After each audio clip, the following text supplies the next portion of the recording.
Senator Bong Revilla, nag-celebrate ng kanyang ika-57 taong kaarawan. Talagang star-studded ang naging birthday celebration ng isa sa mga pinaka-iniidolong action star sa industriya at isa na rin sa mga maituturing na haligi ng action scene dito sa bansa.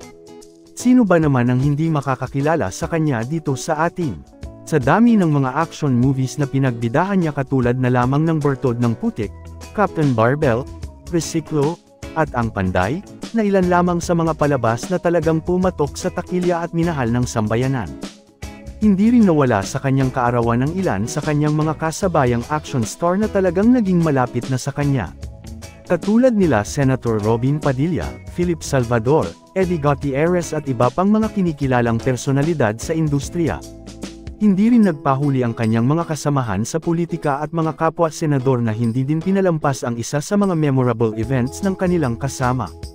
Katulad na lamang nina Senator Jinggoy Estrada, Senator Manny Pacquiao, Amy Marcos, Pia Cayetano, J.V. Ejercito, Mark Villar, Cheese Escudero at Grace Poe.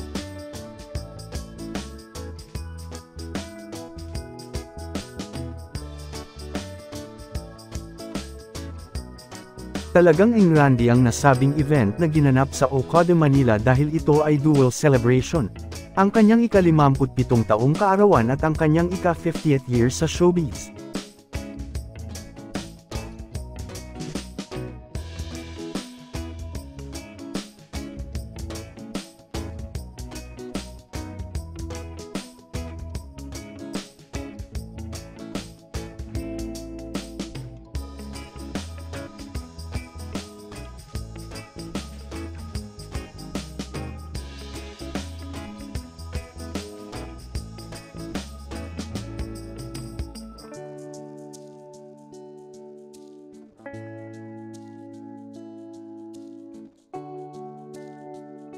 Ayon pa nga sa ilang dumalo ay tila ba naging isang museum ang entrance ng Ocado Manila Grand Ballroom.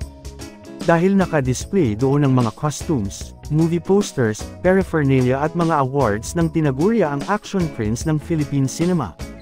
Nagpasalamat naman ang butihing senador sa kanyang Instagram account sa pamamagitan ng isang heartfelt message.